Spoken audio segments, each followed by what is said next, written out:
പ്രിയപ്പെട്ട പ്രേക്ഷകരെ, ചൂരൽമല മുണ്ടക്കൈ ദുരന്തത്തിന് ഒരാണ്ട് തികയുമ്പോൾ ഉള്ളുലഞ്ഞു നിൽക്കുന്ന മനുഷ്യർക്കൊപ്പമാണ് റിപ്പോർട്ടർ വാർത്താ സംഘവും. ഒരു വർഷം മുമ്പ് നമ്മൾ കണ്ട കാഴ്ചകൾ ഒരുപക്ഷെ മലയാളി ഇന്നേ വരെ അനുഭവിച്ചിട്ടില്ലാത്ത കാഴ്ചകളായിരുന്നു. 298 പേരാണ് അന്നത്തെ ഉരുൾപൊട്ടലിൽ ജീവൻ ഒലിച്ചുപോയത്.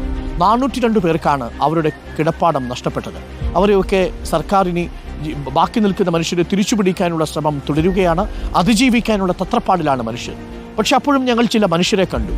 അവരിൽ സഹായഹസ്തവുമായി എത്തിയ നിരവധി പേർക്ക് അവർ നന്ദി പറയുന്നുണ്ടെങ്കിലും ഇനി മുന്നോട്ടെങ്ങനെ ജീവിതം എന്ന വലിയ ചോദ്യം ബാക്കിയാക്കുന്നു. അതിലൊരാളാണ് മുഹമ്മദ് കുട്ടി. ഞങ്ങളുടെ പ്രതിനിധി മുബഷിർ അക്ബർ മുഹമ്മദ് കുട്ടിയെ കണ്ടു. ഹൃദ്രോഗിയാണ്, ബുദ്ധിമുട്ടാണ് ജീവിതം കൂട്ടിപ്പിടിക്കാൻ. ഒരു പെട്ടിക്കട അന്ന് സുമനസ്സുകൾ സഹായിച്ചതോടെ കിട്ടി. പക്ഷേ ആ ചായക്കടയിൽ മാത്രം വരുമാനം ആശ്രയിച്ച് ഇനി എങ്ങനെ മുന്നോട്ട് പോകും? കാരണം ഈ നാട്ടിൽ മനുഷ്യരിപ്പോൾ ഇല്ല എന്നതാണ് അവസ്ഥ. അതുകൊണ്ട് തന്നെ ഈ നാട്ടിൽ മുഹമ്മദ് കുട്ടിയെപ്പോലെ നിരവധി മനുഷ്യരുണ്ട്.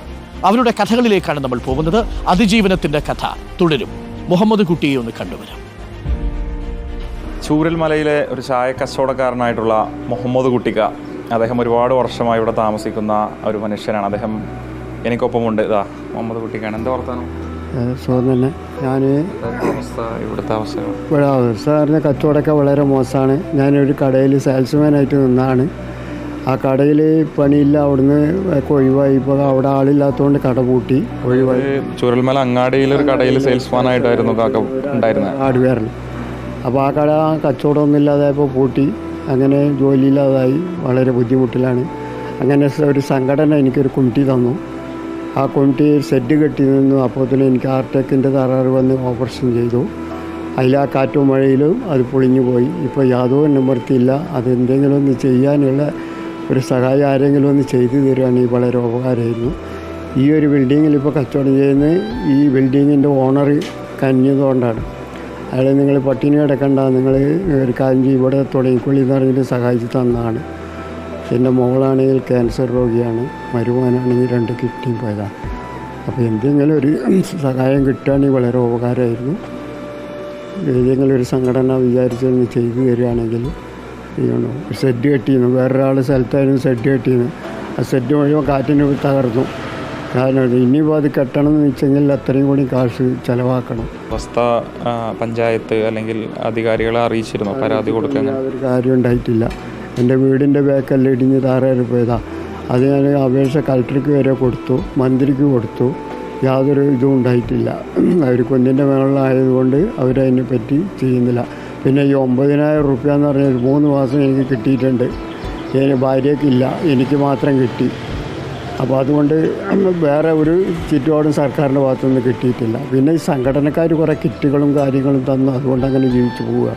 അദ്ദേഹത്തിന് ചില സുമനസ്സുകൾ ഒരുക്കി കൊടുത്തൊരു പെട്ടിക്കട ഉണ്ടായിരുന്നു തൊട്ടപ്പുറത്ത്. അത് ഈ മഴയിലും കാറ്റിലൊക്കെ തന്നെ തകർന്ന് അത് പ്രവർത്തിപ്പിക്കാൻ കഴിയാത്തൊരവസ്ഥയിലാണ് ഇപ്പോൾ ഉള്ളത്. ഇപ്പോൾ ഈ കടമുറി എന്ന് പറയുന്നത് ഇവിടെയുള്ള ഒരു നല്ല മനുഷ്യൻ അദ്ദേഹത്തിന് സൗജന്യമായി താൽക്കാലികമായി കൊടുത്തതാണ്. ഒരു പക്ഷേ നേരത്തെ സന്നദ്ധ പ്രവർത്തകർ നൽകിയ ആ പെട്ടിക്കട അതൊന്ന് ശരിയാക്കിയെടുക്കാൻ സാധിച്ചാൽ അങ്ങോട്ടേക്ക് മാറാം, കച്ചവടം പുനരാരംഭിക്കാം എന്നുള്ളതാണ് ഇക്ക നമ്മളോട് പറയുന്നത്. അങ്ങനെ ആരെങ്കിലുമൊക്കെ തന്നെ സഹായിക്കാൻ മുന്നോട്ട് വരണം. അധികൃതർക്കൊക്കെ തന്നെ പരാതി കൊടുത്തിട്ടും നടപടിയായിട്ടില്ല എന്നുള്ളതാണ് അദ്ദേഹം പറയുന്നത്. ഇങ്ങനെ നിരവധി മനുഷ്യരുണ്ട് ഈ ദുരന്തത്തിന് 1 വർഷം പൂർത്തിയാകുന്ന വേളയിലും അവരുടെ വേദനകൾ ആരോടും പങ്കുവെക്കാൻ കഴിയാതെ നീറി ജീവിക്കുന്ന മനുഷ്യരെ തന്നെയാണ് മുണ്ടക്കൈ ചൂരൽമല ഭാഗത്തു നിന്നും കാണാൻ സാധിക്കുന്നത്. വീഡിയോ ജേർണലിസ്റ്റ് ഷഫീഖർ ലായ്ക്കൊപ്പം റിപ്പോർട്ടർ മുബഷിർ അക്ബർ, എൻ റിപ്പോർട്ടർ, വയനാട്.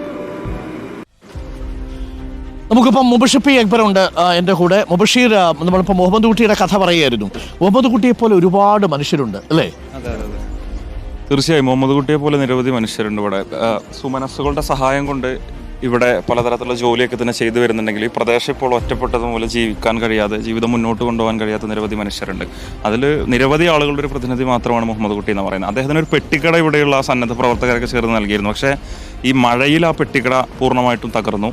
പിന്നീട് ഇപ്പോൾ മറ്റൊരു വ്യക്തിയുടെ വാടക കെട്ടിടത്തിലാണ് പ്രവർത്തിക്കുന്നത്. പക്ഷേ ചായ കച്ചവടമാണ്, അതിൻ്റെ വാടകയ്ക്ക് പോലും കിട്ടുന്ന രീതിയിലുള്ള വരുമാനം അവിടെ നിന്ന് ലഭിക്കുന്നില്ല എന്ന് അദ്ദേഹം പറയുന്നത്. വലിയ ഒരുപാട് മനുഷ്യരെ നമ്മൾ കാണുന്നുണ്ട് അല്ലേ ദീപക്കെ? ഈ ഇവിടെ എത്തുന്ന സമയത്ത് ഇവിടെ ഉണ്ടായിരുന്ന മനുഷ്യർ വളരെ ഹാപ്പിയായിട്ട് ജീവിച്ചതാണ്. ഉള്ള മനുഷ്യരെ കൊണ്ട് സമാധാനത്തോടുകൂടി ജീവിച്ചതാണ്.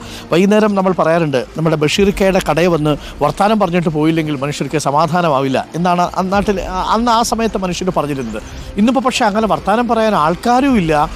അവിടെ കടയിൽ മുന്നോട്ട് വരുമാനവും ഇല്ലാത്ത അവസ്ഥയിലാണ്. അതുകൊണ്ട് ഈ നാട്ടിലെ കച്ചവടക്കാർ പറയുന്നതിൽ കാര്യമുണ്ട്. അവരുടെ ഒരു ഉപജീവനം പൂർണ്ണമായിട്ടും നഷ്ടപ്പെട്ട അവസ്ഥയിൽ കൂടിയാണ്. അവരിൽ പലർക്കും ആളില്ലാത്തതാണ് പ്രശ്നം. ഈ അല്ലലും അലട്ടലും ഇല്ലാതെ എന്ന് നമ്മൾ പറയില്ലേ, അങ്ങനെ ജീവിച്ച മനുഷ്യരാണ് ഇവിടുന്ന് അങ്ങോട്ട് ചുരൽമല മുതൽ മുണ്ടക്കൈ പുഞ്ചിരോട്ടം വരെ ഉണ്ടായിരുന്നത്. ആരും അത്ര കണ്ട് മോശക്കാരോ അല്ലെങ്കിൽ താരതമ്യേന സാമ്പത്തികമായി അത്ര കണ്ട് പിന്നാക്കം നിൽക്കുന്നവരോ ആയിരുന്നില്ല എന്നുള്ളത്. അതുകൊണ്ട് തന്നെ ഈ ചുരൽമല അങ്ങാടി എന്ന് പറയുന്ന ഇവിടെയൊക്കെ നല്ല വ്യാപാരം നടന്നിട്ടുണ്ടായിരുന്നു, സജീവതയുണ്ടായിരുന്നു. ഈ വഴിക്ക് നമ്മൾ പോയി കഴിഞ്ഞാൽ എത്താവുന്ന ഗ്ലാസ് ബ്രിഡ്ജും കാര്യങ്ങളൊക്കെ ഉണ്ടായിരുന്നു. പക്ഷേ ഇപ്പം അട്ടമല അതെല്ലാം പൂർണ്ണമായിട്ടും ക്ലോസ് ചെയ്യപ്പെട്ടു. അവിടേക്ക് പോകാൻ കഴിയാത്ത സ്ഥിതിവിശേഷമുണ്ട്. ഇവിടേക്ക് പോയിട്ടാണ് പലരും തേയില നുള്ളിയൊക്കെയാണ് ഉപജീവനം പുറത്തു നിന്ന് ഒക്കെ വന്നിട്ടും പോലും നടത്തിയിട്ടുണ്ടായിരുന്നത്. അവരുടെ കാര്യം ഇപ്പോൾ നമ്മൾ നേരത്തെ പറഞ്ഞ അവർക്കിപ്പോൾ ഇവിടേക്ക് വരണമെങ്കിൽ പാസ് എടുത്തിട്ട് അവരുടെ ഭൂമിയിലേക്ക് വരേണ്ട സ്ഥിതിവിശേഷമുണ്ട്. നേരത്തെ നമ്മൾ പറയായിരുന്നു ദീപക്, ആ ആൽമരം മാത്രം ബാക്കിയായി. ആൽമരത്തിന്റെ ചുറ്റും ഒരു ശിവക്ഷേത്രം ഉണ്ടായിരുന്നു, അവിടെ ഉത്സവം നടക്കുമായിരുന്നു അല്ലേ? ഇപ്പോൾ ഉത്സവവും ഇല്ല, ക്ഷേത്രവും ഇല്ല. ആ ശാന്തിക്കാരൻ അന്ന് ഒലിച്ചു പോവുകയും ചെയ്ത അവസ്ഥയുണ്ട്. ഇപ്പോൾ ഒരു കെടാവിളക്ക് മാത്രം ബാക്കി അല്ലേ? അതെ, ആ വിശ്വാസം അതിൻ്റെ ഭാഗമായിട്ട് അവരിപ്പോഴും തിരിതെളിക്കുന്നുണ്ട്. എന്നാൽ അതിനപ്പുറത്തേക്ക് അവിടെ ഉയർന്നു നിന്ന ഭംഗിയുള്ളൊരു ക്ഷേത്രം ഉണ്ടായിരുന്നു. അതിൻ്റെ മുറ്റം എന്നൊക്കെ പറഞ്ഞാൽ കുറേ കൂടി ഇങ്ങോട്ട് മുന്നോട്ട് വന്നിട്ട് ഉള്ള ക്ഷേത്രമായിരുന്നു. ഇതുപോലെ ക്ഷേത്രം ഇവിടെ നഷ്ടപ്പെട്ടു. പുഞ്ചിരിമട്ടത്തേക്ക് പോകുമ്പോൾ നമ്മൾ കാണുന്നത് ക്രൈസ്തവ ദേവാലയം. അങ്ങോട്ടൊന്ന് പോകേണ്ടതുണ്ട്. പുഞ്ചിരിമട്ടം മുണ്ടക്കൈ ഭാഗത്തേക്ക് പോകുന്ന സമയത്ത് അവിടെ മറ്റു ആരാധനാലയങ്ങൾ കൂടി പ്രേക്ഷകർക്ക് കാണാം. ഇവിടെ ശിവക്ഷേത്രമാണെങ്കിൽ അവിടെ പള്ളിയുണ്ട്, അവിടെ മസ്ജിദുണ്ട്. ആ കാഴ്ചകൾ ഉള്ളിലേക്ക് ഒരിക്കൽ കൂടി നമുക്ക് ആ കാഴ്ചകളൊക്കെ ഒന്ന് കാണണം. ഈ വർഷത്തിലൊരിക്കൽ ആ കാഴ്ചകളൊക്കെ നമ്മുടെ മനസ്സിലുണ്ടാകുമ്പോൾ ഒരു നാടിനെ എങ്ങനെയാണ് ഒലിച്ചു കൊണ്ടുപോയത് എന്നതിൻ്റെ ഒരു വല്ലാത്തൊരു വേദന കൂടിയായി മാറും. നമുക്കൊപ്പം ഇപ്പോൾ മിനിസ്റ്റർ അല്പസമയത്തിനുള്ളിൽ ചേരും. മിനിസ്റ്റർ മുഹമ്മദ് റിയാസ് ഇങ്ങോട്ട് വരുന്നുണ്ട്. നമുക്ക് മിനിസ്റ്റർ മുഹമ്മദ് റിയാസിനെ കൂടി കാണണം. ഒരുപാട് മാറ്റങ്ങൾ ഇനി ഈ നാട്ടിൽ വരേണ്ടതുണ്ട് എന്നുള്ളതിൽ ഒരു സംശയവുമില്ല. എനിക്ക് വികസിച്ചതുകൊണ്ടുള്ള കുറേ മനുഷ്യർക്ക് കുറേ പ്രശ്നങ്ങളുണ്ട്. അവരുടെ പ്രശ്നങ്ങൾ കുറേയൊക്കെ അഡ്രസ്സ് ചെയ്തു, പക്ഷേ കുറേയൊന്നും അഡ്രസ്സ് ചെയ്യപ്പെടാതെ ബാക്കിയുമാണ്. സാങ്കേതികമായ കാരണങ്ങൾ കൊണ്ടുള്ള മാറ്റങ്ങൾ സർക്കാരിന് മാറ്റാവുന്നേ ഉള്ളൂ. ചില ചട്ടങ്ങൾ, ചില നിയമങ്ങൾ, സാങ്കേതികമായ തടസ്സങ്ങൾ മാറ്റിയാൽ പ്രശ്നം പരിഹാരം. ഇപ്പോൾ മത്തായ റിപ്പോർട്ട് പ്രകാരം ആ അതിർത്തി ഉണ്ടല്ലോ, അതിർത്തി മാറ്റി വരയ്ക്കേണ്ടതാണെങ്കിൽ മാറ്റി വരയ്ക്കാൻ സർക്കാരിന് അധികാരമുണ്ട്. അപ്പോൾ അങ്ങനെ അതിർത്തി മാറ്റി വരയ്ക്കാത്തതുകൊണ്ട് സഹായം കിട്ടാത്തവർ, രണ്ട് സഹായങ്ങൾ കിട്ടുന്നുണ്ടോ എന്ന് സംശയത്തിൻ്റെ പേരിൽ സഹായം കിട്ടാത്തവർ, ശരിക്കും യഥാർത്ഥത്തിൽ ഇവരാണോ എന്ന സംശയത്തിൻ്റെ പേരിൽ ഒരു സ്ത്രീ നേരത്തെ ഒരു സ്ത്രീ ഉണ്ടായിരുന്നു, അവരുടെ മക്കൾ രണ്ടുപേരും നഷ്ടപ്പെട്ടതാണ്. ആ സ്ത്രീക്ക് സഹായമില്ല, മക്കൾ കല്യാണം കഴിച്ചു പോയതിനുള്ള പേരിൽ അവർക്ക് സഹായമില്ല. അങ്ങനെ സാങ്കേതികമായ കാരണങ്ങൾ കൊണ്ട് സഹായം കിട്ടാത്ത കുറേ പേരുണ്ട്. അപ്പോൾ അവരെയൊക്കെ ശരിക്കും ഈ ഒരു വർഷം തികയുമ്പോൾ അത്തരം പരാതിക്കാരെ കൂട്ടിയിരുത്തിക്കൊണ്ട് അവരുടെ പ്രശ്ന പരിഹാരത്തിലേക്ക് കൂടി സർക്കാരിനോട് പറയേണ്ട ഒരു കാര്യം കൂടിയുണ്ട്. ഒരു അദാലത്ത് ഒരു വർഷം കഴിയുമ്പോൾ ആവശ്യമുണ്ട്.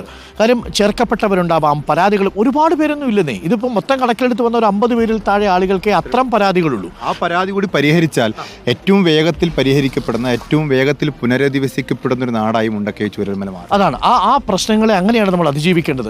പൈസ സർക്കാരിൻ്റെ കയ്യിൽ ഇപ്പോൾ നമ്മൾ കൊടുത്ത പണമുണ്ട്, 770 കോടി രൂപയുണ്ട്. ആ പണത്തിൽ നിന്ന് ഒരു നല്ല ശതമാനം ഇതിനകം തന്നെ ഉപയോഗിച്ചു കഴിഞ്ഞു, ഇനിയും ബാക്കിയുണ്ട്. തീർച്ചയായിട്ടും ടൗൺഷിപ്പ് വരുമ്പോൾ കൂടുതൽ പണം അതിന് ഉപയോഗിക്കേണ്ടി വരും. പക്ഷേ ബാക്കിയുള്ള ആളുകളുടെ പരാതികൾ കൂടി കേൾക്കാൻ നമുക്ക് കഴിയണം. അതിന് അദാലത്ത് പോലെ